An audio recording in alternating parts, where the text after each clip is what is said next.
Underlined element का oxidation number आपको बताना है।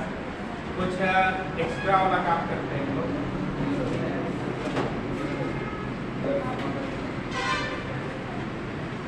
F2O4 Fe2O4 इसमें फेरस का बताना है। इसका पहला ए वाला का बना लोगे ना तो ये अपवाद के बाद इसके बाद अपवाद वाला नहीं आएगा, जहां तक हमारा उम्मीद है। कुछ हम अपवाद शुरू करके लाए ना उसको बना लो। H2SO5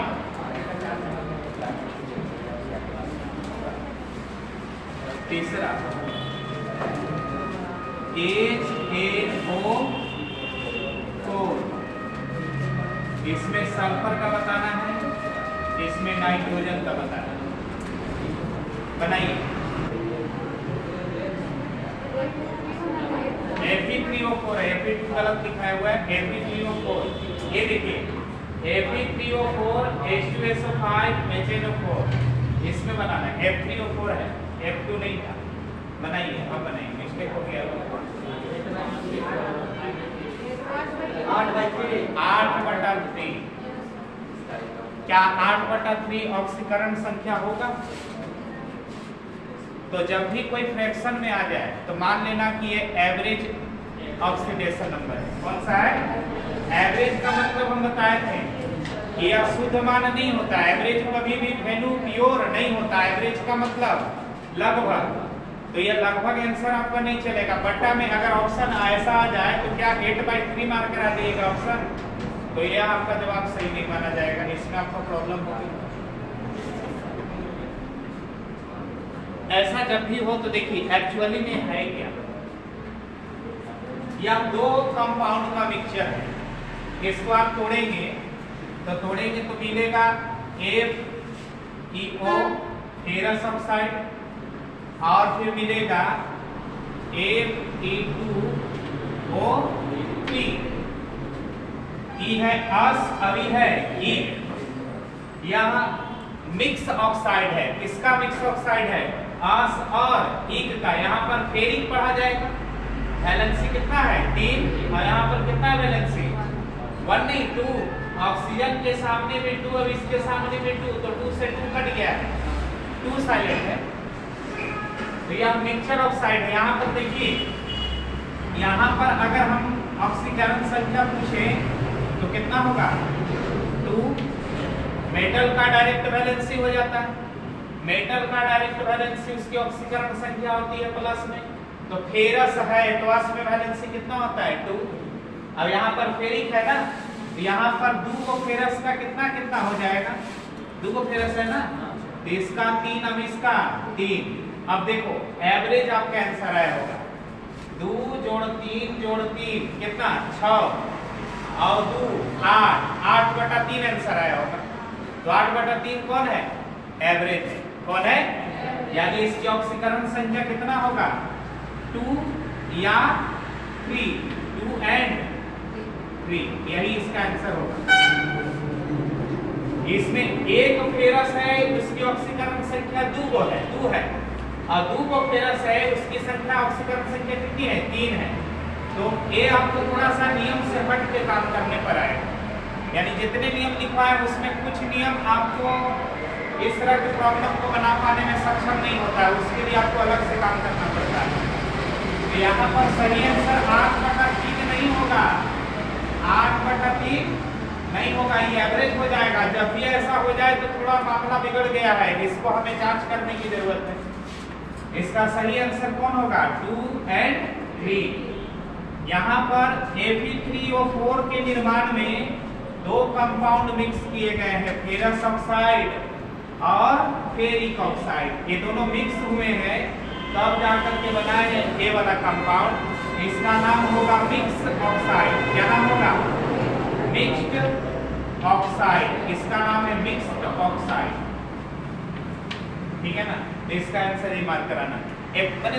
केमिस्ट्री में कुछ चीजें ऐसे होते हैं जो अपवाद से आ जाते हैं या नियम पर लागू नहीं हो पाते हैं। तो जब परेशानी का होती है, जहाँ नियम नहीं लग पाता है क्योंकि हम नियम रट सट करके गए हैं, बनाने लगे नियम से पूरा कानून लागू करते हुए बनाए, आंसर भी मैच कर गया ऑब्जेक्टिव में। तो आंसर मैच ज्यादातर वही करता है जो नियम से आता है। आंसर आपको गलत वाला ऑप्शन पहला देगा, क्योंकि आप बनाए हैं तो पहला ऑप्शन दिखाई देगा कि अरे 8/3 पहले के ऑप्शन मिल गया 8/3 और मार्क के खुश हो गए, लेकिन वो सही आंसर नहीं है। वो सब दिग्भ्रमित करने के लिए क्वेश्चन ऐसा क्रिएट करता है। अब इसलिए हमें ध्यान रखना पड़ता है। कुछ ही कंपाउंड है, ज्यादा आपको टेंशन नहीं लेना। इसमें चेक कीजिए, इसमें सल्फेट कितना आया सल्फर का? 8 आ गया। क्या 8 ऑक्सीकरण संख्या किसी की हो सकती है? पता है जब भी होगा ऑक्सीकरण संख्या 8 से कम होगा, 8 से ज्यादा नहीं। तो 8 आ रहा है तो क्या 8 में सही मार्क आ जाएंगे? नहीं, ऑक्सीकरण संख्या का मान 8 से कम ही रखता है, ज्यादा नहीं हो सकता। 8 आ जाए 10 आ जाए तो कभी संभव ही नहीं है। तब क्या करें? जितना भी उदाहरण है उसमें हमने अपवाद उठाया, इसलिए हमने कुछ चुन कर उदाहरण लेकर आया कि आपको कुछ आइडिया मिल जाए कि अगर अपवाद हो जाएगा तो कैसे बनाएंगे। ठीक है ना? अपवाद में कैसे बनाएंगे?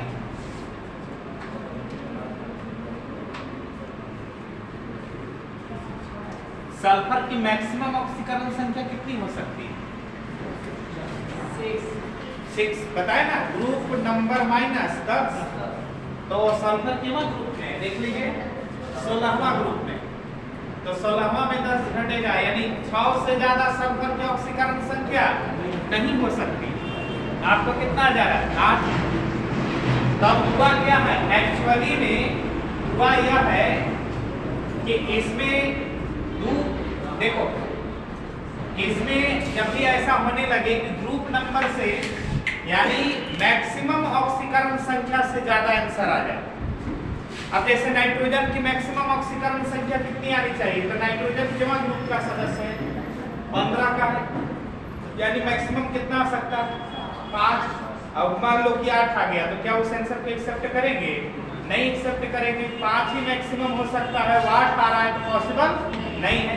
तब हम क्या करें कि हम एग्जैक्ट आंसर तक पहुंच पाए, लिमिट के दायरे में रह सके। तो ऐसी स्थिति में क्या करेंगे? इसमें 5 ऑक्सीजन, इसमें 2 ऑक्सीजन को पर ऑक्साइड मान लेंगे। क्या मान लेंगे? पर ऑक्साइड जैसी मानोगे तो उसकी ऑक्सीकरण संख्या -1 हो जाएगी। याद है ना कि पर ऑक्साइड में ऑक्सीजन की ऑक्सीकरण संख्या कितनी होती है? -1, और बाकी जगह कितना होती है? -2। हाँ, एक जगह और भी देखा गया है जितना कहां पर -1/2 होता है, लेकिन वो समझ जाओ 0.01% चांस है, और न के बराबर मान लो, वो संभावना बहुत कम होती है। तो हम लोग उतना गहराई में जानने की जरूरत भी नहीं है, हम ये जितना जान गए उतना तो पॉलिटेक्निक के लिए बहुत पर्याप्त है। फिर भी हम थोड़ा ज्यादा जानेंगे तो फायदा में रहेगा, है ना? जानकारी ज्यादा हो जाए तो ये खराब नहीं है। तो इसमें हम क्या करेंगे? इसको हम ऐसे रखेंगे H2SO3 और 2 ऑक्सीजन को क्या मान लेंगे? पर ऑक्साइड। क्या मान लेंगे? 2 ऑक्सीजन को पर ऑक्साइड मानेंगे तो पर ऑक्साइड में ऑक्सीकरण संख्या कितनी हो जाएगी? -1। अब इसमें कितना हो जाएगा ऑक्सीकरण संख्या? -2। नॉर्मल में -2, अब पर ऑक्साइड में कितना? -1। अब देखिए बनाइए इसको, तो अब बना के देखो। सल्फर का निकालना है, इसका तो हाइड्रोजन है +1, ये वो है 2 से गुना। सल्फर का कितना मान लिए? 1। ऑक्सीजन का कितना? ऑक्सीजन का कितना? -2। ये नॉर्मल में है ना? कितना से गुना? 3 से प्लस यहाँ पर कितना? -1। पर ऑक्साइड में -1 लेना, तो -1 अब इंटू कितना? 2। अब इसको जोड़ करके कितना कर दो? 0। देखो दायरे में आंसर आ जाएगा। 2 + x - 6 - 2 बराबर 0। ये तो कैंसिल हो गया। x बराबर कितना हो गया? 6। ये आंसर संभव है? तो यस, सल्फर की ऑक्सीकरण संख्या से हो सकती है। तो जब भी ऐसा आ जाए कि दायरा से ज्यादा आ जाए, दायरा से ज्यादा जब भी आए तो क्या करना कि 2 ऑक्सीजन को पर ऑक्साइड मानना। अच्छा मान लो कि 2 ऑक्सीजन को हम पर ऑक्साइड माने, फिर भी दायरा के बाहर आ रहा है, तो फिर दो और को मान लेंगे क्या, परऑक्साइड। माने जब तक हम दायरे के अंदर आंसर नहीं लेकर आएंगे तब तक ऑक्सीजन को हम परऑक्साइड मानते चलेंगे। दो को कम करके क्या मान लेंगे, परऑक्साइड। तो आपको 90% चांस है कि अपवाद से भी क्वेश्चन आप बना कर आइए। आपको ग्रुप नंबर याद रखना चाहिए, ग्रुप नंबर याद है तभी आप कंफर्म हो सकते हैं कि इसका इससे ज्यादा नहीं होना चाहिए, सल्फर का इससे ज्यादा नहीं होना चाहिए, फास्फोरस का इससे ज्यादा नहीं होना चाहिए। फास्फोरस का मैक्सिमम कितना हो सकता है, 15वां ग्रुप का है ना, तो मैक्सिमम कितना हो सकता है 5, अब हो सकता है कि आ रहा है 7, तो गलत होगा वो, 5 से ज्यादा नहीं हो सकता। इसमें बनाकर देखो, इसमें कितना है, नाइट्रोजन का कितना आ गया, क्या 7 हो सकता है, नाइट्रोजन का 7 ऑक्सीकरण संख्या हो सकता है क्या, तुम बताओ, होगा किसी भी सूरत में? क्यों? क्योंकि नाइट्रोजन जो है 15वां ग्रुप का है और उसका मैक्सिमम कितना आ सकता है। तो अब हम क्या करें, दो ऑक्सीजन को परऑक्साइड मान ले, चेक कर लेते हैं दो ऑक्सीजन को परऑक्साइड मानने पर काम हो रहा है कि नहीं। तो 2 ऑक्सीजन को परऑक्साइड मान लेते हैं, ऐसे नॉर्मल निकालेंगे तो 7 आ जाएगा, जो कि पॉसिबल नहीं है। तब हम क्या करें, HNO2 ले लेते हैं, ले लेना, और 2 ऑक्सीजन को क्या मान ले, परऑक्साइड, अलग कर दी। अब परऑक्साइड मान लिए तो यहाँ पर कितना हो गया, माइनस अणु, यहाँ नॉर्मल में -2 अकेले आ गया, तो ये परऑक्साइड है, तो यहाँ पर कितना -1। अब बनाओ E1, ये कितना X ना, नाइट्रोजन का तो X माने, ऑक्सीजन का कितना -2 गुने 2, और कितना प्लस कितना, यहाँ प्लस, फिर कितना -1 गुने कितना 2 इक्वल टू कितना 0, तो 1 प्लस x माइनस 4 माइनस 2 बराबर कितना 0, कितना हो रहा है x -5 हो गया ना, देख लो -5 equal to 0, x equal to कितना, पॉसिबल है यस। तो अपवाद में जब भी दायरे से ज्यादा आंसर आएगा तो एकदम बेस्ट उपाय यही है कि पर ऑक्साइड मान लीजिए, 2 ऑक्सीजन कम करिए और दायरे में आंसर लाने की क्या कीजिए, कोशिश कीजिए। तो अपवाद वाला क्वेश्चन भी आप लोग बना कर आ जाओ, अब बाकी जगह नहीं होता। चलिए और देखें, किताब लैंग्वेज ऑफ केमिस्ट्री में बोले थे कि एक रखिएगा, एक अच्छा खासा किताब है, कम दाम पर मिलता है और बेसिक जानकारी अच्छी है।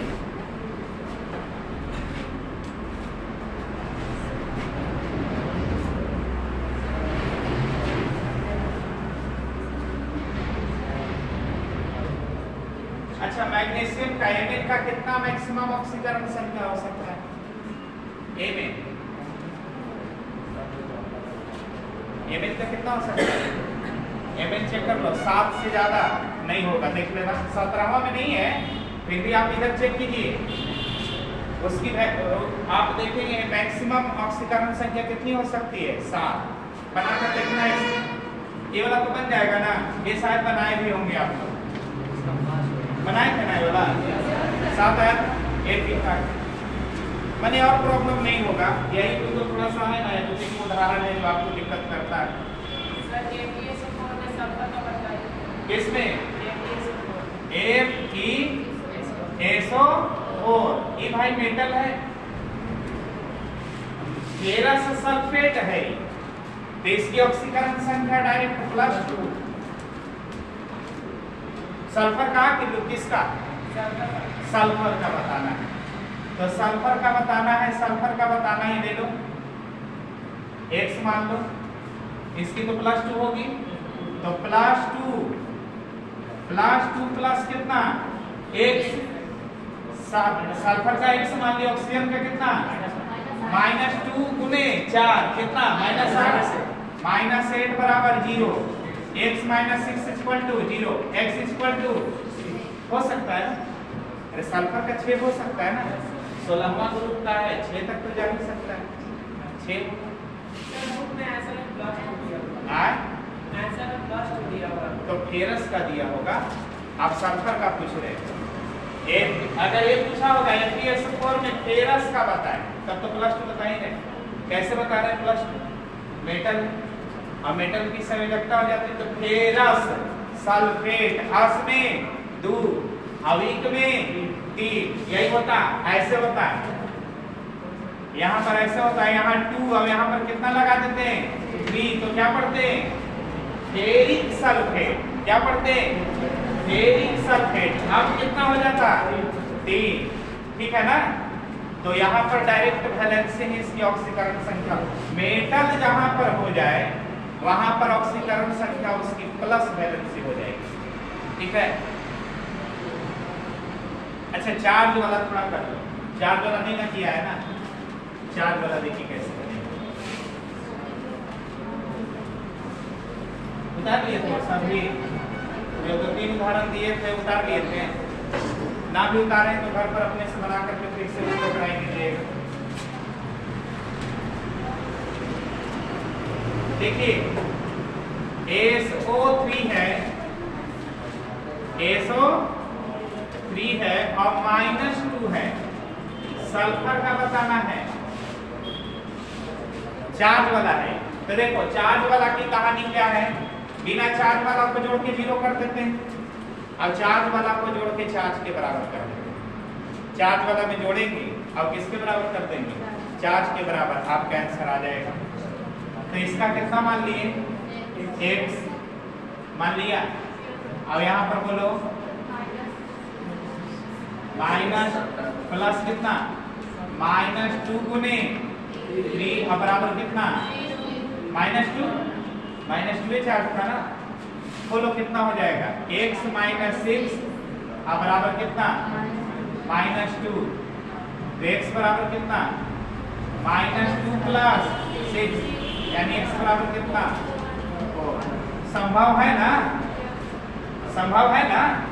दायरा के अंदर है ना? सल्फर का कहां तक जा सकता है? 6 तक। आपको दायरा के अंदर आ गया, तो यही आंसर होगा। बन जाएगा आप चार्ज वाला? चलो दे रहे हैं, बना कर दिखा।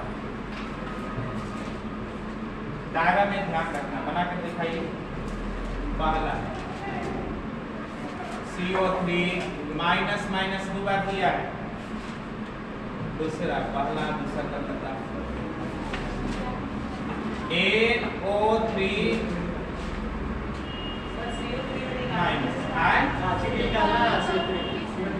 कार्बन का, नाइट्रोजन का नीचे अंडरलाइन कर देते हैं, क्योंकि चार्ज वाला में कंफ्यूज आ जाए। ऊपर चार्ज है और नीचे अंडरलाइन। तीसरा CrO2 माइनस है बाबू, एक बार Cr का निकालना है। चौथा HSO4 सल्फर का निकालना है, माइनस है। पांचवा C2O4 -2, C2 का निकालना है कार्बन का। चलिए 5 को क्वेश्चन है, बनाकर दिखाइए।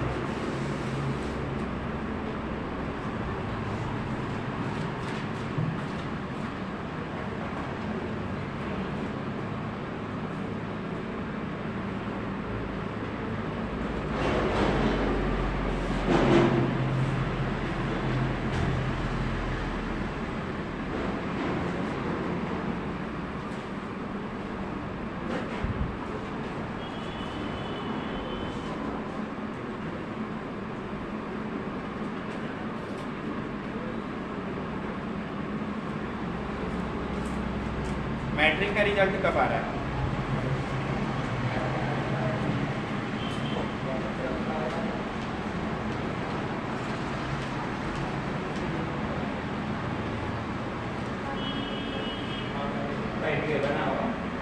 बना दिए? वाह,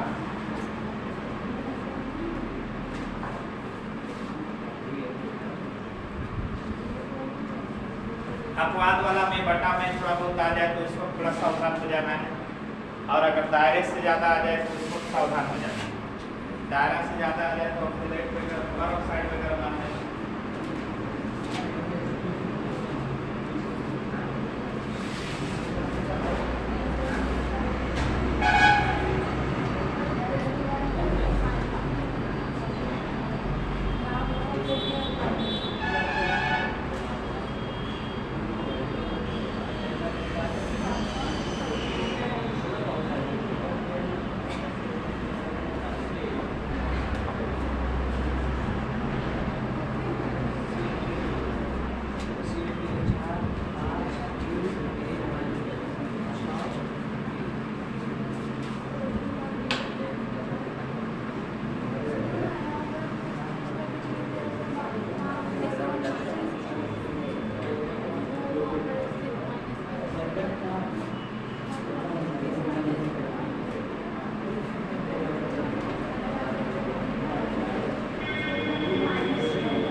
बन गया।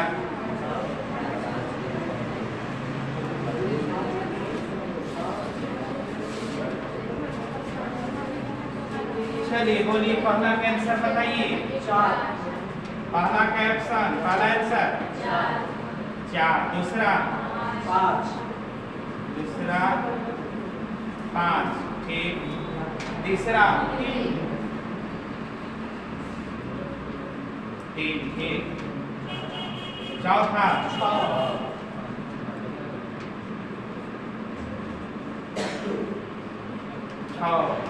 पांचवा 3, सही। सबका आ गया इतना? अच्छा, जिनका नहीं आया, जो दिक्कत लग रहा है वो हमको पूछ सकते हैं। सब बन गया ना? या कोई एक काम को बना दे? तुमसे बना? बोलिए। MnSO4 किसका निकाला? Mn का। Mn तो मेटल है ना? Mn क्या है? मेटल है। अच्छा, मेटल है तो मेटल की तो वैलेंसी के बराबर हो जाता है। Mn की वैलेंसी कितनी होती है? 2। यही आपका क्या हो गया? याद रखना पड़ेगा कौन मेटल है कौन नॉन मेटल है। इसमें तो बनाने की जरूरत है नहीं।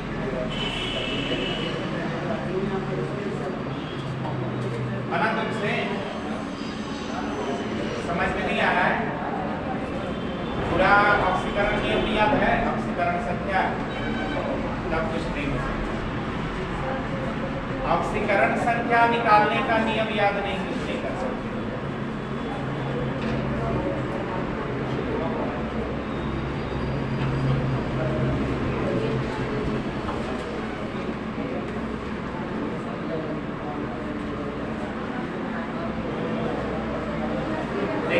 एक विषय से कभी भी सफलता की कहानी नहीं लिखा। एक विषय अगर आप पढ़ लिए, आप सोचेंगे कि सफल हो जाएंगे, असंभव। एक विषय मेरे पास ना है इसलिए तोरा पास है। अगर एक विषय जब हम कंप्लीट कर लेंगे ना, तैना फिर हम तोरा लग ना रहेंगे। वो विषय है जीके। केवल एक विषय के चलते हमको पढ़ाना पड़ रहा है। हमको जीके उतना याद नहीं, जीके याद आता नहीं। एक विषय के चलते हम कमजोर हो रहे हैं। बहुत सारा विषय जानते हैं, फिजिक्स, केमिस्ट्री, मैथ, ये सब जानते हैं, रीजनिंग जानते हैं, सबको बढ़िया से बना सकते हैं हम लोग। बहुत बड़ा बड़ा कंसेप्ट आराम से बना सकते हैं। लेकिन जब पूछ देता है कि बाबर का जन्म कहाँ हुआ, के बज के कितना मिनट पर हुआ, मम्मी का नाम बताओ और पापा के नाम बताओ, तो हमको दादाजी याद आवे लगते हैं। याद नहीं। एक विषय के मार हमको बर्बाद करके रखते हैं। अब आपने तो सब विषय को छोड़ दिया, एक विषय पकड़ लिया। बच्चों को सबसे ज्यादा बायो पढ़ने में मन लगने लगता। मैं गलत नहीं करता, पढ़िए, लेकिन बेटे सबका दीजिए। केवल बायो से आप कभी सफल नहीं हो सकते, या केवल मैथ से आप सफल नहीं हो सकते। सब विषय को इक्वल देना होगा। तो बायो रटने रटाने वाला सब्जेक्ट जैसा होता है, पढ़ लेता। हमको तो बायो आता भी नहीं। अक्सर मना करते थे कि सब विषय को बैठ दो। देखो, कार्बन का कितना मान ले? ऑक्सीजन कितना होता है -2, कितना से मल्टीप्लाई करना चाहिए 3 से, कितना के बराबर करना चाहिए -2 के, खेल समाप्त। -6 उधर जाएगा +6, कितना 4, x बराबर 4। अब मौखिक बनाया करो, यहाँ पर एक बना दिया, अब एक को कौन बना दिया, ये वाला बना देते हैं, ये वाला कौन बना दे बोलो, एक को बनाएंगे और सब जो बनाएंगे कोई ना बनावे, कुछ लोग हैं जो नहीं बना पाए उनसे बताया करो, इसको बना देते हैं। हाइड्रोजन का बोलो 1, सल्फर का माना 1, ऑक्सीजन का माना की जाना -2 मल्टीप्लाई H इक्वल टू कितना चार्ज -1 ना, बोलिए कितना हो गया -8, एक जुटा -7 उधर गया +7 यानी +6, x का मान कितना +6, ऐसे बनाना हो, ठीक है ना, बोला गया।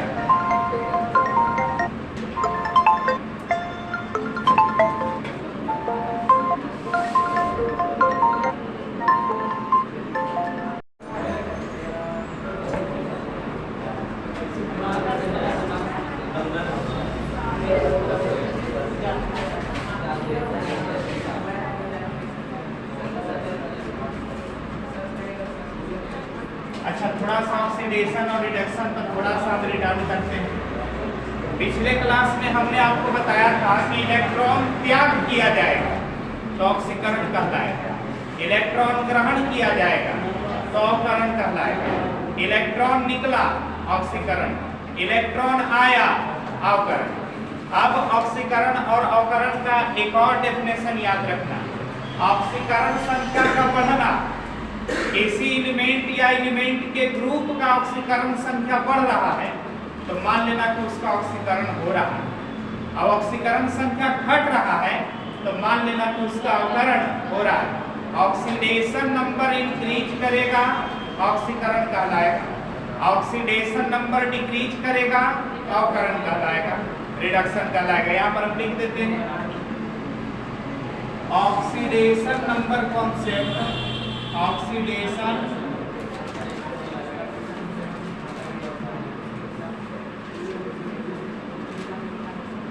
नंबर कॉन्सेप्ट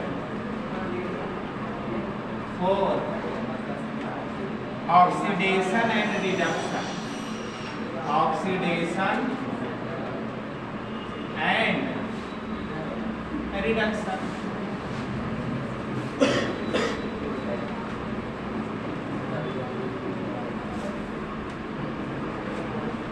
इसमें दो बातें याद रखना, इंक्रीज, इंक्रीज माने बढ़ना, इंक्रीज इन ON, ON माने ऑक्सीडेशन नंबर बढ़ा, इसका नाम पड़ गया क्या ऑक्सीडेशन।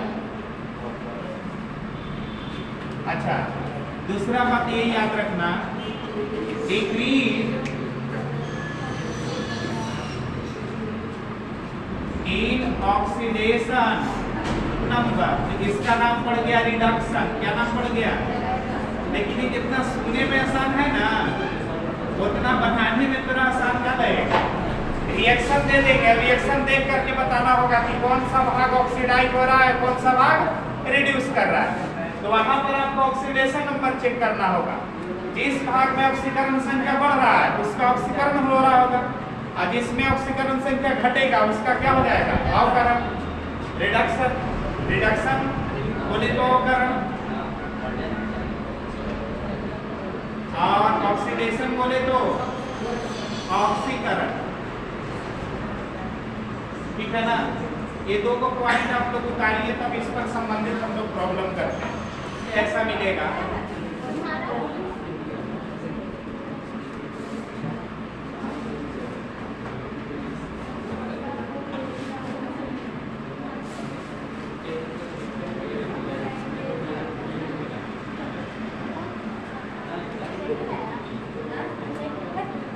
अभिक्रिया में पहचान करें, अभिक्रिया में पहचान करें।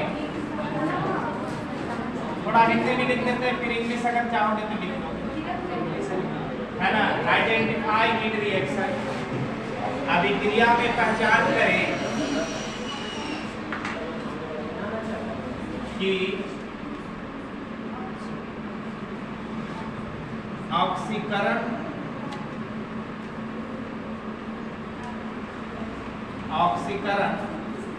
तथा अवकरण,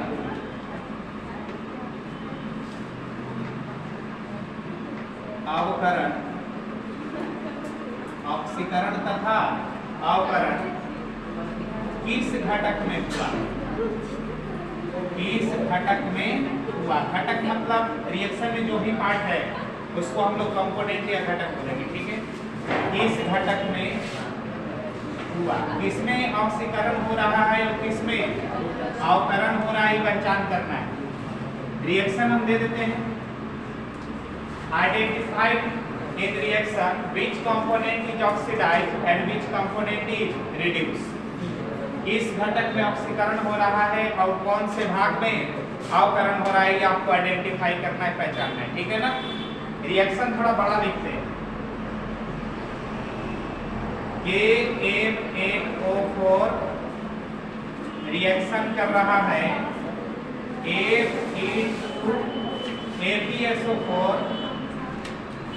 ApSO4 से, इसमें H2SO4 भी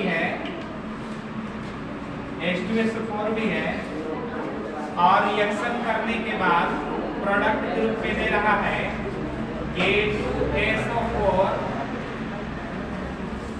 प्लस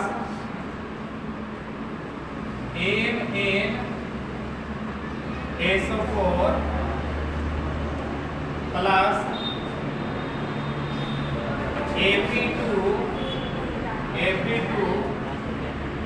Fe2SO4 का होल थ्राइस प्लस H2O, ये रिएक्शन है। अब इसमें हम लिख देते हैं कौन सा ऑक्सीकृत हो रहा है, कौन सा। ऑप्शन आपके पास दे देते हैं, ऑप्शन भी देते हैं। अगर ऐसा क्वेश्चन आएगा तो ऑप्शन कैसे बनाएगा, तो ऑक्सीकरण KMnO4 का अवकरण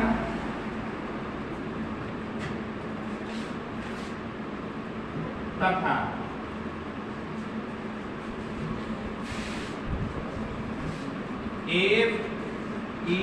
FeSO4 का ऑक्सीकरण,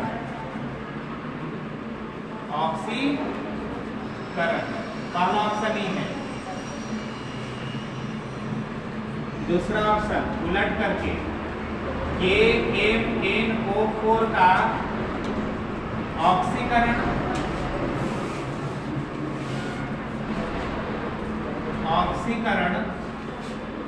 तथा FeSO4 का अवकरण।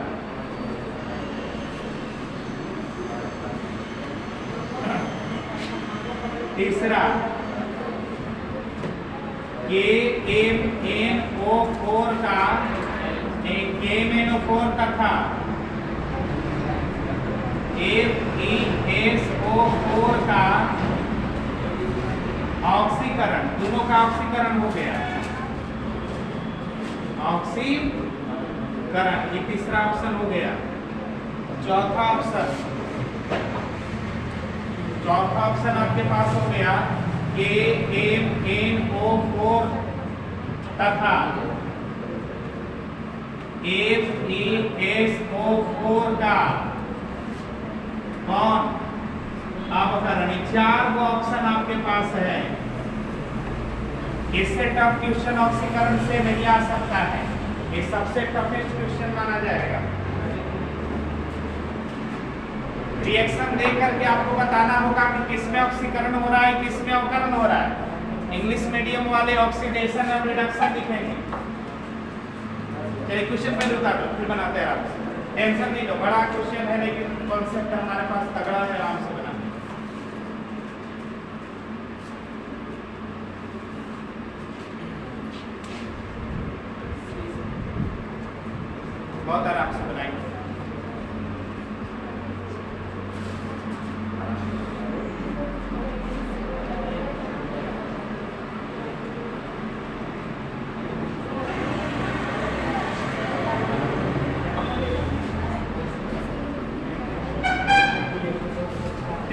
ऐसे हम बता दें पूरा इंटरकोड भी लेगा ना, फर्स्ट ईयर और सेकेंड ईयर पूरा इंटरकोड भी लेगा तो ये नहीं बना पाएगा, क्योंकि बताया भी नहीं जाता है। ये सारे संस्थान वाले का दोष है। 11th में पूरा ये चीज पढ़ना चाहिए था, 11th में पढ़ाते नहीं। ऑक्सीडेशन रिडक्शन के नाम पर खाली डेफिनेशन करा के ऑक्सीजन से जुड़ना, इलेक्ट्रॉन से जुड़ना, ये लग के काम खत्म कर देते। अब इसलिए परेशानी हो जाती है आगे चलते, जबकि बेसिक जानकारी होना चाहिए, बच्चों को बताना चाहिए सारा चीज। हम लोग को ये सब काम करते कहीं भी कोई संस्थान में नहीं बताता, अब इसलिए परेशानी हो जाता है। इसमें बहुत सारे स्टूडेंट इंटर करके आए होंगे, क्या है वाला रिएक्शन बताया गया इस टाइप का, दावा पूरा पेड़ खोज के मिल जाएगा, नहीं मिलेगा, है ही नहीं, बताया नहीं गया, कहाँ से सीखेगा? नहीं, बहुत हल्का चीज है, बड़ा चीज नहीं है।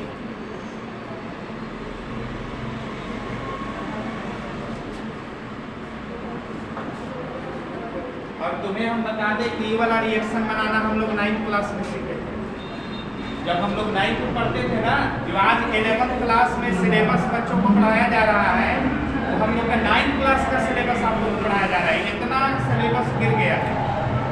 हम लोग 9th में पढ़े थे, वो चीज़ें 11th में पढ़ाया जा रहा है। जो 10th में पढ़े थे, वो चीज़ें 12th में पढ़ाया जा रहा है। यानी हम लोग का 9th और तुम लोग का 11th 2 साल आप बैठ किए हैं और से इतना गिरा हुआ है। ये सब हम लोग 9th में एक बहुत अच्छा किताब आता था भारती भवन का, मोटा सा केमिस्ट्री, और मेहनत करना पड़ता था 9th में। विज्ञान बहुत गिर गया है, इसलिए अब हम लोग रिजल्ट अच्छा ला रहे हैं। देख रहे हो, कोई से पूछ रहा है तो 80%, एवरेज स्टूडेंट भी 80% पार कर रहा है।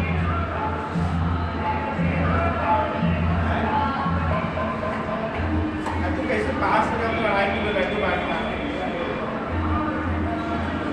मदद जी तो बोले पास करेंगे तो भाई मिठाई नहीं खिलाएंगे। आपको नारियल और लड्डू पसंद है, पहले तो प्राइस बता दीजिए।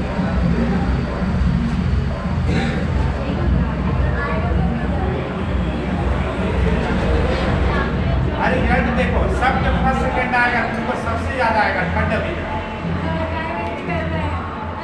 अरे सब फर्स्ट सेकंड लाते, एक डिवीजन आप इसी। एक व्यक्ति था, अपन बेटा से परेशान, नहीं बेसिकली नहीं बता रहे हैं, घटना बता रहे हैं। उसका बेटा एकदम जो भी कहता था, कुछ भी रिजल्ट आया वो सबके सामने आके सुना देता था। तो उसके पापा को एक दिन मीटिंग में जाना था, उसी दिन उस बच्चे को रिजल्ट आना था। तो बाबूजी पहले ही समझा रहे कि देख मीटिंग में आगे नहीं, हम तो जाने थे कि तू फेल हो गई, अगर एक विषय में फेल हुई है तो बोलिए जय माता दी, जय माँ दुर्गा बोल देना। 2 विषय में फेल हो जाना, जय माँ काली बोल देना। 3 विषय में फेल हो जाना, जय माँ सरस्वती बोल देना।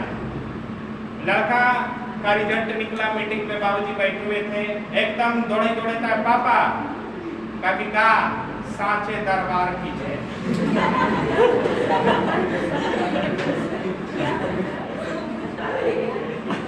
तो समझ गए ना, पूरा सांचे दरबार की जय।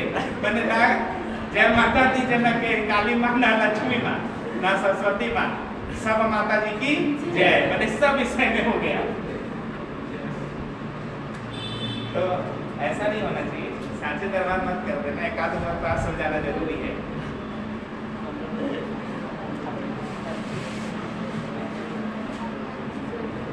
चलिए बना किसी से, चलिए बनाते हैं। ऑप्शन आप लोग उतार लिए हो ना, सब क्वेश्चन उतार लिए, चलिए बनाते हैं। देखिए आपको तो 2 ही के ऊपर काम करना है, ये वाला पर, ये वाला पर। तो आप जिन पर बात कर रहे हैं उन्हीं पर हिट करो। ये वाला देख लो इधर, यहाँ देख लो। अब यही पार्ट की साइड देखो, देखिए ऑक्सीकरण संख्या कैसे हम लोग को पकड़ में आती है, बढ़ता है कि घटता है। खाली नहीं है,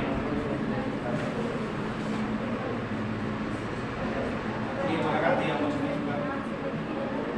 चलिए एक पार्टी वाला है ना, अब एक पार्टी वाला है, इसका हिस्सा देखो तो इसका हिस्सा इधर है।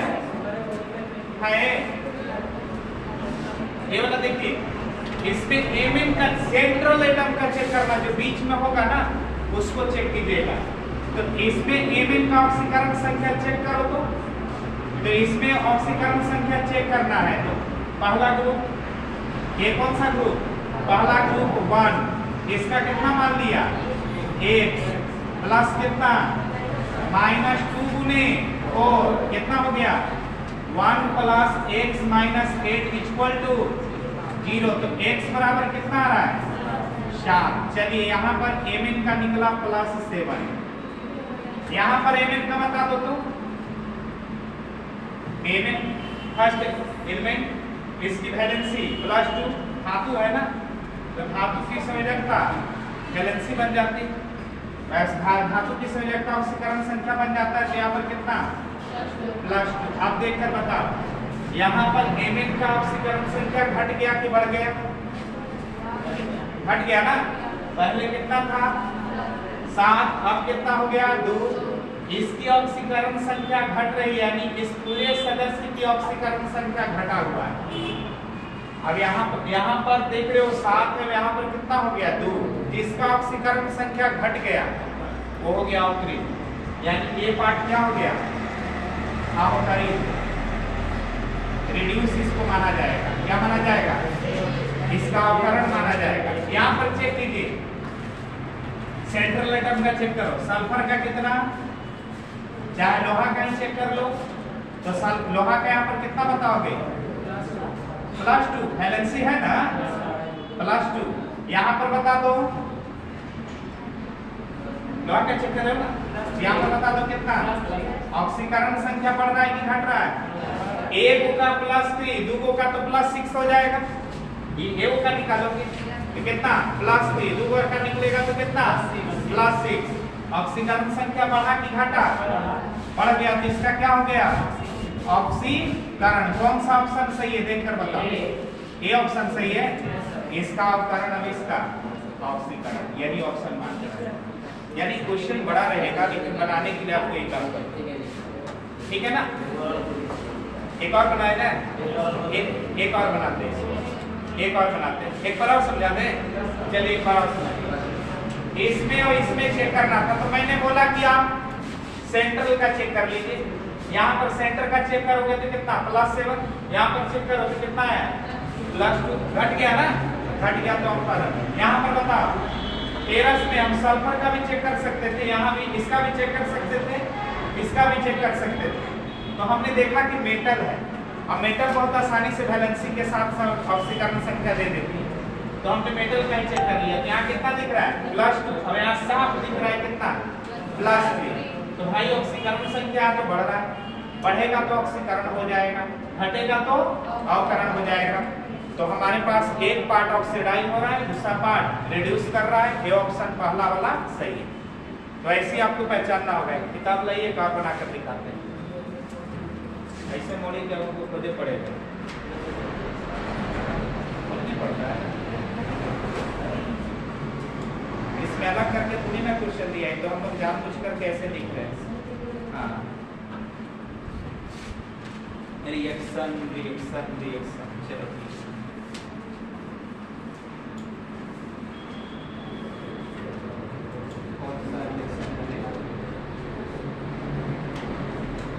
एकदम हल्का वाला दे, पहचानना है तुमको। ऑप्शन नहीं देंगे, इसमें आपको खुद बता देना है किसका ऑक्सीकरण है और किसका अवकरण है। CuO + AH3 रिएक्शन करने के उपरांत कॉपर के साथ नाइट्रोजन गैस निकालता है और जल के अणु भी प्रदान करता है। बैलेंस वगैरह नहीं है, बैलेंस के लफड़ा करना नहीं है। इस तरह की प्रॉब्लम बनाने के लिए बैलेंस करने की जरूरत नहीं। बताइए किसका ऑक्सीकरण, किसका? कितना बोलोगे इसको? जल्दी बोलो। मेटल है, बोलो कितना? +2। यहाँ बता दो, कॉपर अकेला पड़ गया कितना? 0। सिंगल अवस्था में ऑक्सीकरण संख्या कितनी होती है? भुला गए ना? अकेले रहे तो ऑक्सीकरण संख्या कितनी होती है? 0। ऑक्सीकरण संख्या बढ़ गया ना, अब एक उपाय बता देते हैं। एक पार्ट का ऑक्सीकरण संख्या घट गया तो गारंटी है कि दूसर के बढ़ गया होगा। यानी एक को निकालो तो दूसरा के निकालने की जरूरत नहीं, चेक भी कर सकते हो। तो यहाँ पर आप निकालिएगा तो कितना होगा, नाइट्रोजन का एक्स मानकर चलोगे, ठीक है ना। तो यहाँ पर ऑक्सीकरण संख्या बढ़ रहा है कि घट रहा है, तो यहाँ पर घट रहा है, तो घट रहा है। तो यहाँ पर देखिए इसका हो जाएगा ऑक्सीकरण की रिडक्शन, इसका हो गया रिडक्शन। दूसरा को निकालने की भी जरूरत नहीं है, इसका क्या हो जाएगा, इसका क्या हो जाएगा ऑक्सीडेशन। देखिए दो ही पार्ट मिले, दो ही पार्ट मिले, तो एक पार्ट ऑक्सीडाइज हो गया है तो दूसरा क्या हो जाएगा रिड्यूस। एक बढ़ेगा दूसरा घटेगा, यही होता ही है। अब 99 जगह ऐसा होता है कि एक पार्ट घटता है दूसरा भाग बढ़ता है, तो इसमें आपको एक पार्ट से भी काम कर लेंगे हो जाएगा। उसमें भी देखे थे ना, एक पार्ट ऑक्सीक्रीज हुआ दूसरा क्या हो गया था रिड्यूस। एक और बनाइए, अभी कॉन्फिडेंस नहीं है।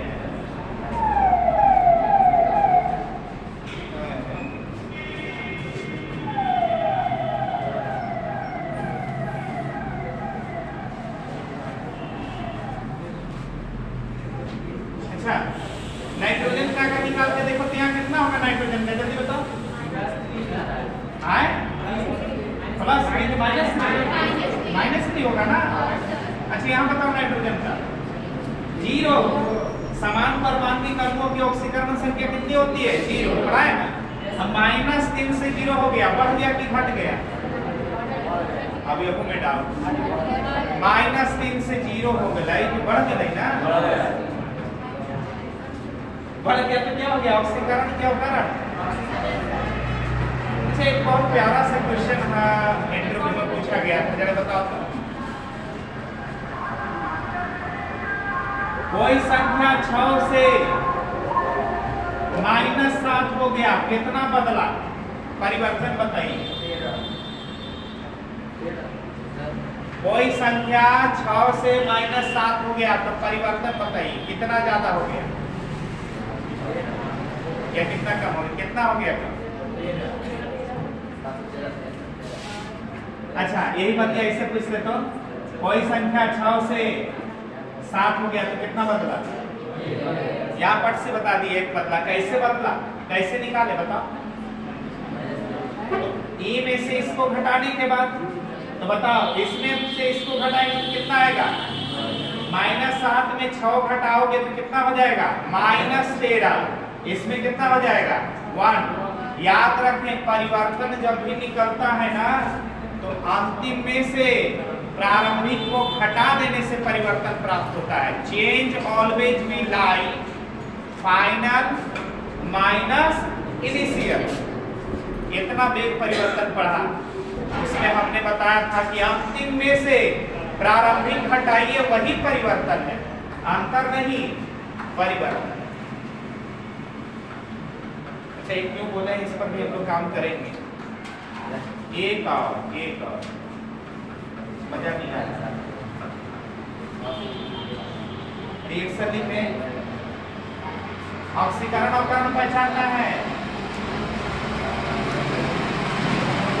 देखो ZnHNO3 आपको बता देना है किसका ऑक्सीकरण हो रहा है, तो हल्का क्वेश्चन है, lollipop question.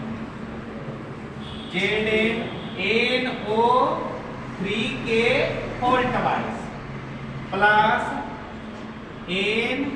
N2O plus H2O। आपको बताना है इसमें क्या हुआ, इसमें क्या हुआ, कौन ऑक्सीकृत हुआ, कौन दिमाग लगा नहीं लगा,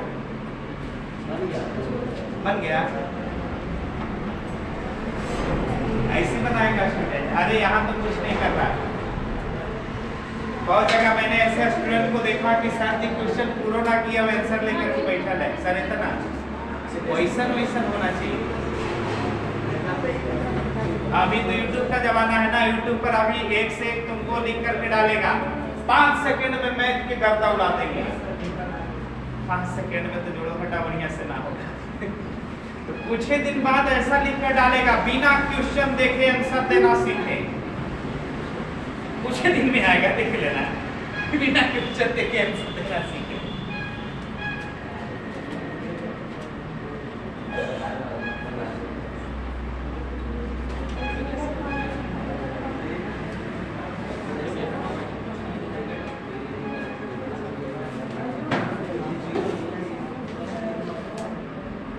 बोलिए, यहाँ सीधा आंसर क्या बताते हैं? यहाँ बता, मीटर 2 कितना +2 बढ़ले की घटले? बढ़ गया तो क्या हो गया? ऑक्सीडेशन। अब इसमें करने की जरूरत नहीं है, इनका रिडक्शन होने वाला है, चेक कर सकते हैं। नाइट्रोजन पे आप चेक कर लो, चेक कर लो नाइट्रोजन में कितना आएगा? ये है +1, ये है -6, कितना होगा? यहाँ पर +5 आएगा ना, यहाँ पर चेक कर लो। तो 2x -2 बराबर 0, x बराबर हट गया बाप। यहाँ पर कितना हो गया? +1, 5 से +1, इसका अवकरण, अब इसका ऑक्सीकरण, ठीक है ना। ऐसे ही एक पार्ट ऑक्सीडाइज होगा, दूसरा पार्ट रिड्यूस होगा। एक पार्ट को ऑक्सीकरण मानेंगे, दूसरा पार्ट को अवकरण मानेंगे। अब थोड़ा सा दिमाग को कंट्रोल रखिए। देखिए, जो पार्ट ऑक्सीकृत होगा उसका नाम होगा रिड्यूसिंग एजेंट, और जो पार्ट रिड्यूस होगा उसका नाम होगा ऑक्सीडाइजिंग एजेंट। यानी एजेंट में नमवा उलट देना है, घबराना मत। ऑक्सीकारक किसे कहते हैं? जो खुद को अवकृत करता है। अवकारक किसे कहते हैं? जो खुद को ऑक्सीकृत करता है। अभी बात को हम यहाँ पर लिख देते वरना गड़बड़ा जाता है। अच्छा, इसमें पूछ देंगे कौन ऑक्सीकारक हो गया, तो देखना होगा किसमें अवकरण हुआ है। उल्टा काम करना है, पूछेंगे कौन ऑक्सीकारक है, तो उसमें देखना है उसका अवकरण हुआ कि नहीं हुआ। जिसका अवकरण हुआ वो कौन था? ऑक्सीकारक। और जिसका ऑक्सीकरण हुआ वो कौन था? अवकारक। नमवा उलट देना है, बस दिमाग में ही रखना। नाम काम के विपरीत कर दीजिए, आंसर सही मार्क कराइए, ठीक है ना। मतलब गड़बड़ा जाता है, पूछेगा ऑक्सीकारक, अब देख लेता है ऑक्सीकरण। ऑक्सीकारक पूछेगा, ऑक्सीडाइज एजेंट पूछेगा, तो ऑक्सीकरण नहीं देखेंगे, क्या देखेंगे? अवकरण देखेंगे। जिसका अवकरण हुआ है वो ऑक्सीडाइजिंग एजेंट होता है। तो यहाँ पर हम लिख देते हैं, फिर बाद में आपसे पूछेंगे, गड़बड़ाना मत। इतना छीन के बताते हैं, वहां पर सब मतलब क्या करता है, गलती बना के आ जाएगा, फिर कहेगा कि शक्ति सर गलती करवा दी। शक्ति सर गलती ना करवाते, ये तो इतना सावधानी से चलते हैं कि भाई चाय भी फूंक कर पीते हैं और माठा भी फूंक कर पीते हैं, क्योंकि हमें पता नहीं है कि धोखा कौन दे देगा। और धोखा उसी को मिलता है जो ज्यादा विश्वास करने लगता है। हम एकदम छनकटा आदमी हैं। छनकटा समझते हैं ना? शकील प्रवृत्ति का। शकील प्रवृत्ति का इतना है कि मतलब कुछ दिन पहले हम घूमने गए थे नदी देने, हजार सर के पास साथ में, मिला 550 रुपए गिरा। तो हमको शक हुआ कि कोई कोरोना बीमारी वाला मतलब वायरस लगा के गिरा दिया। हम नहीं उठाया, हजार सर उठाए, कथन कौन उठाएगा? देखो यहाँ लिख लो, ऑक्सीडाइजिंग एजेंट। कौन सा? Oxidising agent. एजेंट मतलब ऑक्सीकारक। इसको हम लोग क्या नाम देते हैं? ऑक्सीकारक इसका नाम पड़ेगा। अच्छा, ऑक्सीकारक किसे कहेंगे? जो स्वयं को अवकृत और दूसरे को ऑक्सीकृत करता। तो एक बात याद रखो, जो स्वयं को अवकृत करता या जिसमें अवकरण हो रहा, ठीक है ना। ये बात को लिख देते हैं, जिसमें क्या हो रहा है? जिसमें रिडक्शन हो रहा है दोनों मीडियम वालन के लिए, जिसमें रिडक्शन हुआ, काम खत्म। इससे ज्यादा मत याद रखना, गड़बड़ा के आएगा फिर। माने ऑक्सीकारक पहचानना हो तो क्या पहचान लेंगे, रिडक्शन हुआ कि ना। रिडक्शन हुआ मतलब ऑक्सीकरण संख्या कम हुआ कि नहीं हुआ। जिसका ऑक्सीकरण संख्या कम हो गया, यहाँ पर ये भी लिख देते हैं ON कम होना चाहिए, कम होना चाहिए। ऑक्सीडेशन रिडक्शन में ON कम हो जाना चाहिए ना, होना चाहिए। एकदम लिख देते हैं ताकि आप गड़बड़ाओ मत।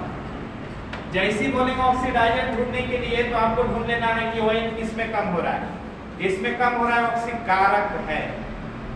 दूसरा बात, ये ऑक्सीडाइजिंग एजेंट, बहुत बेहतरीन ऑक्सीडाइजिंग एजेंट में आपको परऑक्साइड है। H2O2 कहूं भी रहेगा ना, ये ऑक्सीडाइजिंग एजेंट रहेगा। कौन रहेगा, ऑक्सीडाइजिंग एजेंट। अब अगर कुछ भी नहीं पता है तो नियम तो हमको पता है, ऑक्सीडेशन नंबर निकाल के चेक कर लेंगे कि कम हुआ कि ना हुआ। कम हो गया तो ऑक्सीडाइजिंग एजेंट है, कम नहीं हुआ तो रिड्यूसिंग एजेंट है। तो अगला कौन सा पार्ट, रिड्यूसिंग एजेंट। एजेंट माने लोग कहता है दलाल, एजेंट माने दलाल नहीं होता है, सदस्य होता है, दलाल लोग बोल देता है। रिड्यूसिंग एजेंट अवकारक,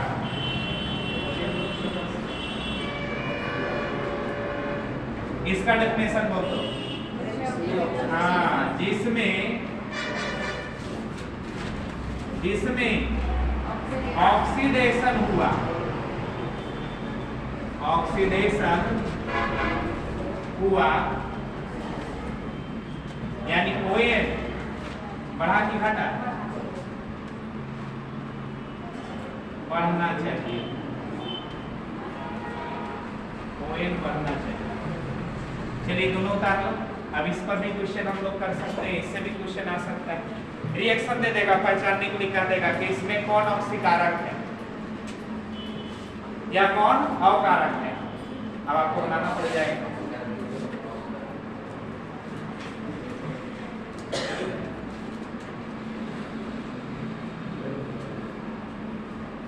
क्वेश्चन रहेगा find the reducing, find the oxidising agent in given chemical equation.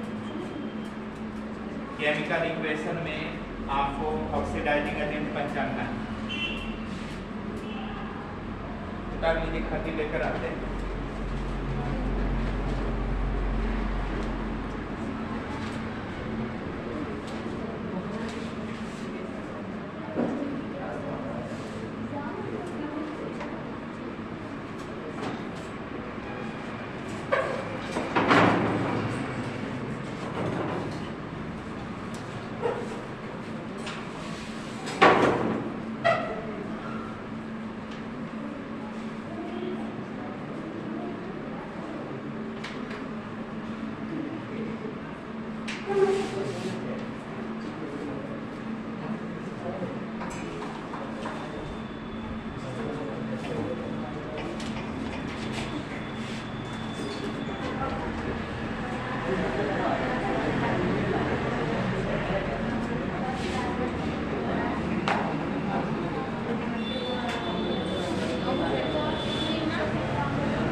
Oxidising agent पहचानने के लिए कहेगा आपसे।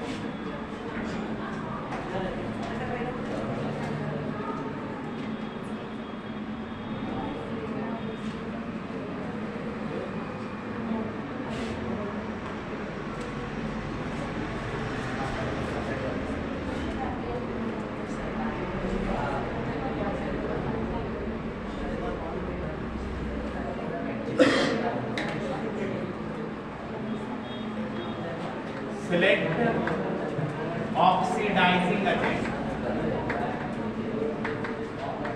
Select oxidizing agent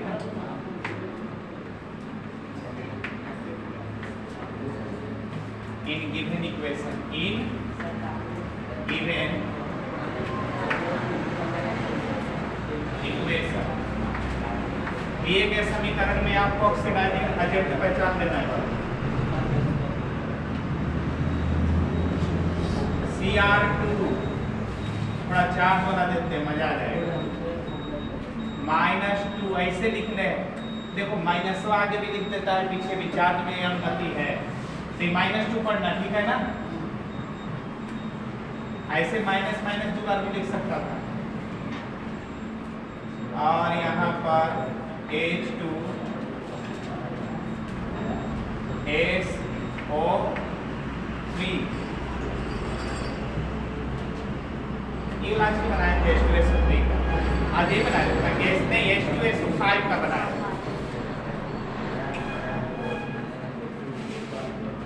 Cr+3 plus HSO4 के पावर -1, चेक करके बताना है कौन ऑक्सीडाइजिंग एजेंट, देख कर बताइए।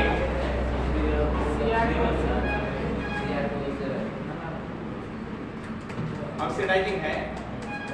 ऑक्सीडाइजिंग के लिए क्या चेक करोगे? ऑक्सीकरण संख्या बढ़ाने के लिए कि घटाने के लिए?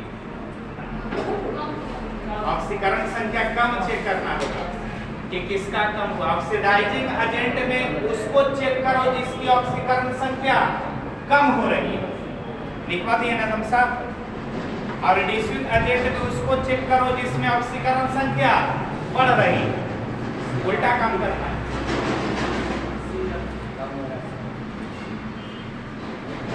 इसमें क्रोमियम चेक कीजिए तो कितना लीजिएगा? X लीजिएगा ना, तो कितना हो जाएगा? 2x। और यहाँ पर कितना? -14। अब बराबर कितना? -2, तो 2x बराबर 12 ना, 12, तो x बराबर कितना? यहाँ पर x का मान 6 हो गया। अब यहाँ x क्या पता, यहाँ तो चलवा ये है, जब चार्ज दिखे तो वही ना लिख देते ऑक्सीकरण संख्या। चार्ज नहीं होता है, ऐसे रहता तब तो 0 लिख देते। ये पता चार्ज है ना, यहाँ पर ऑक्सीकरण संख्या कितना? 3। आई बताओ, ऑक्सीकरण संख्या यहाँ पर 6 था और यहाँ पर कितना हो गया? ऑक्सीकरण संख्या इसी का घट रहा है, और जिसका घट रहा है वह कौन होगा? जिसकी ऑक्सीकरण संख्या घट रहा है, गारंटी है, उसको हम क्या लिखवाएंगे? जिसकी ऑक्सीकरण संख्या घट रहा है माने हो रहा है अवकृत। अवकृत होगा तो ऑक्सीडाइजिंग होगा। कौन होगा? यानी ए वाला हो गया ऑक्सीडाइजिंग एजेंट। यही आंसर हो गया, यही हो गया ऑक्सीडाइजिंग एजेंट।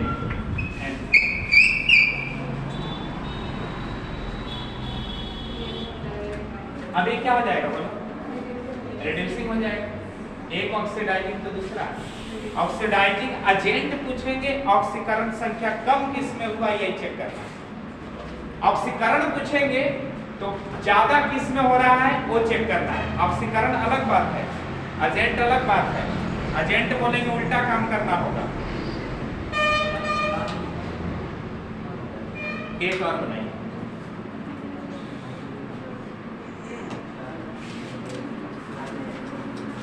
चार्ज वाला देंगे बिना चार्ज वाला, चार्ज वाला बना लेगा तो बिना चार्ज वाला में कुछ है? चार्ज वाला बना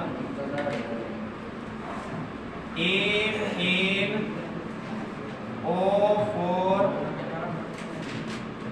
रिएक्शन वगैरह का बैलेंस नहीं कर रहे हैं।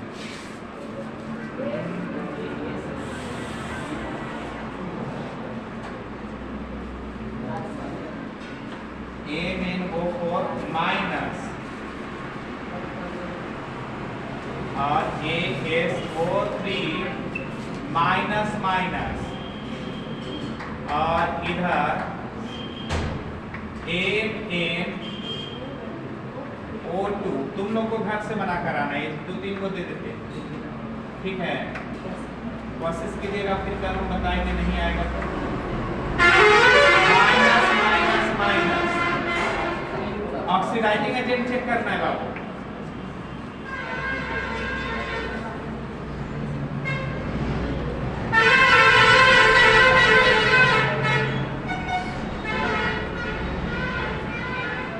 दूसरा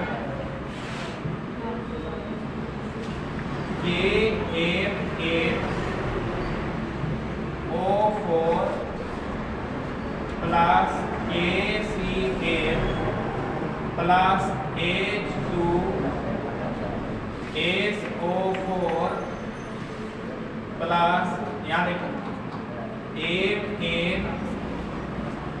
F8SO4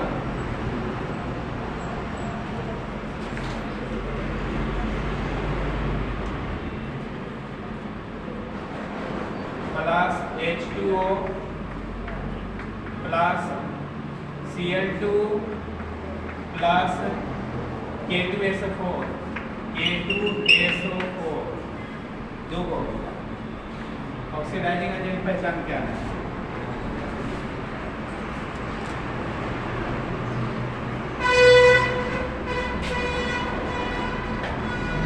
तीसरा CuSO4 plus potassium iodide plus reaction करके Cu2 मजेदार K2SO4 and I2 तीन को इक्वेशन, तीन को हम दे रहे हैं। क्या पहचानना है? अब कैसे पहचानोगे? ऑक्सीकरण संख्या घटने के लिए चेक करोगे कि बढ़ने के लिए? ऑक्सीडाइजिंग के लिए घटने के लिए चेक करेंगे। जिसमें घटेगा ऑक्सीडाइजिंग, जिसमें बढ़ेगा रिड्यूसिंग, उल्टा चेक करना है। तीन को इक्वेशन में चेक करके आइएगा, कोशिश कीजिएगा, अच्छा रहेगा। ठीक है, तीन को बना लेगा, इससे ज्यादा नहीं है। एक बना भी ली नहीं, अभी मत बनाइए, तब एक और देंगे। एक बना लेते भाई, एक और देंगे।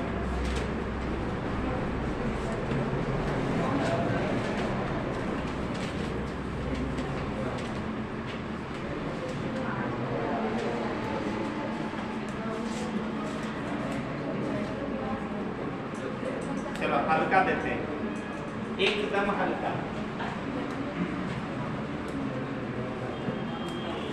Sn+2 तो इतना हल्का काहे दिए सर? Hg+2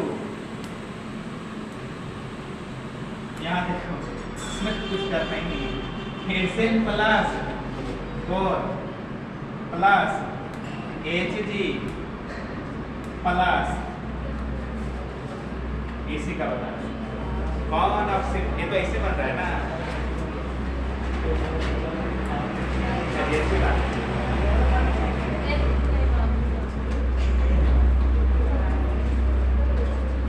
बना दीजिए।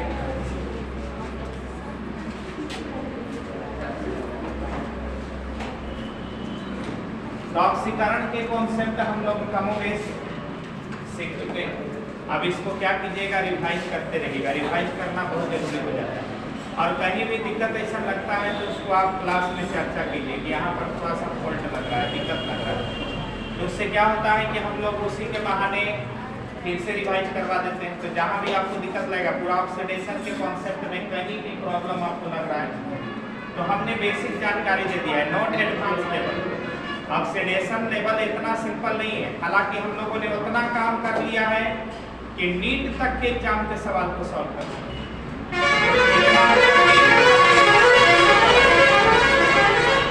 नीट तक का एग्जाम का सवाल आ जाए तो आप बना सकते हैं ऑक्सीकरण और करण से, कोई डाउट नहीं है।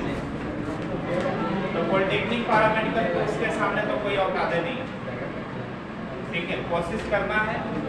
कल से हम लोग थोड़ा सा सीखेंगे एटॉमिक स्ट्रक्चर। क्या सीखेंगे? कल से हम लोग परमाणु संरचना पर थोड़ा विचार करेंगे। तो परमाणु संरचना की कहानी तो बहुत सिंपल है। सदियों वर्ष पहले, आज से हजारों वर्ष पहले विज्ञान जो लोग, मतलब विज्ञान तो बहुत दूर की बात है, लोगों को लिखने के लिए कलम नसीब नहीं था ना। और जब ऋषि महर्षि मोर के पंख और फूल के मकरंद से लिखा करते थे, उस वक्त हमारे देश में तपस्वी महर्षि हुआ करते थे जिनका नाम था कन्नाद ऋषि। क्या नाम था? अब कन्नाद ऋषि ने पहले ही बता दिया था कि दुनिया में जितने भी पदार्थ हैं वो सभी छोटे छोटे कणों से मिलकर के बने। लेकिन इत्तेफाक यह है कि हम लोग साधु संत की बात को नहीं मानते, डॉक्टर और वैज्ञानिक की बात को मान लेते हैं। एकदम सिंपल एक्सपेरिमेंट समझ लो, अगर कोई आपके घर में साधु बाबा आए और कहें कि आज पूरब दिशा में मत जाइएगा, गाल है, तो कहोगे कि अंधविश्वास है, मानोगे? अब यही बात अगर कोई वैज्ञानिक आकर के बोल देवे कि पूरब दिशा में मत जाइएगा, उधर ग्रेविटी फील्ड बढ़ गया है, वहां मैग्नेटिक फील्ड बढ़ गया है, वहां इलेक्ट्रिक चार्ज आ गया है, तो तू हिलेगा भी नहीं उधर। यानी हम संत महर्षि की बात को नहीं मानते, हम लोग किसकी बात को मानते? वैज्ञानिक बोल देवे तो मान लिया। ये जो कोरोना की बात आज तुम लोग देख रहे हो, इसकी भविष्यवाणी पहले ही नारद उपनिषद में कर दिया गया है। नारद उपनिषद जो हमारे हिंदू धर्म में है, हम लोग धर्म से थोड़ा हट जाते हैं इसलिए ना धर्म को नहीं मानते हैं, लेकिन ये मान कर चलो कि विज्ञान का जन्म धर्म से हुआ। विज्ञान से धर्म जन्मा है नहीं, धर्म से विज्ञान जन्मा।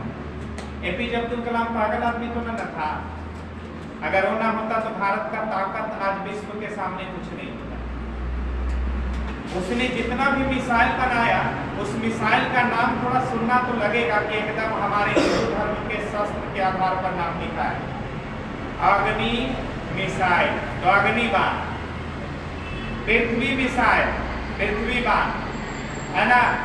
ये सब जितने भी ब्रह्मोस नाम सुने, अभी प्रयोग किया गया है पाकिस्तान पर, थोड़ा सा छोड़ के देखे थे कि कैसा होता है। बिना बारूद के ब्रह्मोस से दाग दिया गया, पाकिस्तान वाले अब चिल्ला रहे हैं। उसको लगा कि सैटेलाइट वहाँ का जो भी प्रोजेक्टर है वो बोल रहा है कि हमारे सीमा में एक ऑब्जेक्ट घुस आया, इसका मोशन प्रोजेक्टाइल है। अरे बकलो, मोशन प्रोजेक्टाइल है, ऑब्जेक्ट घुस आया है तो कर सैटेलाइट है कि ये मतलब लेकिन भी खेलने वाला कैरम बोर्ड है? समझिए, सैटेलाइट का सही सैटेलाइट का विजन कर रहा है तो एक मक्खी घुसेगा ना, उसको भी पता कर सकता है कि भाई किस सीमा से आए। इतना पावरफुल आपके पास टेक्नोलॉजी होना चाहिए, बीच में ही स्पेस में उसको ध्वस्त करने की क्षमता होनी चाहिए। उसके पास कुछ है नहीं, खाली चिल्लाता है। खैर, उसकी अपनी कमजोरी। तो हम लोग जितने भी विज्ञान को पढ़ पा रहे हैं वो मान लो कि किसी ना किसी रूप में धर्म का ही हिस्सा रहा, ठीक है ना? और धीरे धीरे लोग इसको मान रहे हैं, मानेंगे, जैसे जैसे विज्ञान सीखते जाएंगे वो धर्म को मानेंगे, मानना पड़ेगा वो, क्योंकि यही थ्योरी है जो धर्म से निकल कर आता है। तो कन्नाद ऋषि जो आज से बहुत पहले की बात है, उस वक्त ही पदार्थ के बारे में बता दिया था कि दुनिया में जितने भी पदार्थ हैं वो छोटे छोटे कणों से मिलकर के बने हैं। लेकिन ऋषि थे तो उनकी बात को दुनिया मानी नहीं। अब उनके मृत्यु के बाद एक नया वैज्ञानिक जन्म हुआ जिनका नाम हो गया डाल्टन। डाल्टन ने वही बतिया कहा कि दुनिया में जितने भी पदार्थ हैं छोटे छोटे कण से मिलकर बना है। ये पदार्थ, ये जो कण है वो अत्यंत छोटे आकार में गोलीय है, इन्हें तोड़ नहीं सकते हैं। अब इसलिए तोड़ नहीं सकते हैं, इसलिए इनका नाम रख दिया एटमस से एटम। एटमस का मतलब होता है अविभाज्य, ठीक है ना? तो ऐसा मैकेनिज्म चलता रहा। तो ये सिस्टम हमारे पास है। तो एटम की पूरी कहानी ऐसे हम लोग लॉजिकली कर लेंगे, थ्योरी पर हम लोग 5-10 मिनट कहानी हम आपको बताएंगे। अब इसके बाद थ्योरी पर काम करना शुरू करते हैं। कहानी इसलिए सुनना जरूरी हो जाएगा क्योंकि कहानी सुन लोगे तो आपको डाटा समझ में आएगी। सीधा क्वेश्चन भी आ जाता है। सीधा क्वेश्चन कैसे आ जाता है कि डाल्टन के अनुसार परमाणु होते हैं विभाज्य की अविभाज्य, तो आंसर मानना होगा अविभाज्य। फिर आ जाएगा कि थॉमसन ने परमाणु का कैसा मॉडल तैयार किया था, तो थॉमसन ने परमाणु का वाटरमेलन मॉडल तैयार किया था। वाटरमेलन समझते हैं, तरबूज का आकार। तो वाटरमेलन स्ट्रक्चर उसको बोलते हैं। जैसे तरबूज में बीज होता है वैसा वो स्ट्रक्चर बताया था। रदरफोर्ड ने परमाणु को कितने भागों में बांटा? तो रदरफोर्ड ने एटम को 2 भागों में बांटा। एक पार्ट कहलाया न्यूक्लियस, एक पार्ट कहलाया ऑर्बिट्स, कक्षा। ठीक है ना। रदरफोर्ड के परमाणु मॉडल में क्या दोष थे? तो अनंत गति करना और कक्षाओं की संख्या निर्धारित ना होना, ऐसा दोष था। तो एक छोटी छोटी कहानियां जब हम लोग सुनेंगे तो कहानी के समान वो आपको दिमाग में आ जाएगा। ठीक है ना। फिर क्वांटम सिद्धांत बहुत लंबा चैप्टर होगा, इसमें भी हम लोग 5-6 क्लास कम से कम बात करेंगे, तब जाके एटॉमिक स्ट्रक्चर का पूरा बेस स्ट्रॉन्ग हो जाएगा। अब बेस स्ट्रॉन्ग हो जाएगा तो वहाँ पर बहुत आसानी से आप आंसर देकर आओगे। अब आगे भी पढ़ोगे तो आपको मदद मिलेगा। आप आगे 11th पढ़िए, 12th पढ़िए, 12th पढ़ चुके हैं तो ऑनर्स पढ़ेंगे।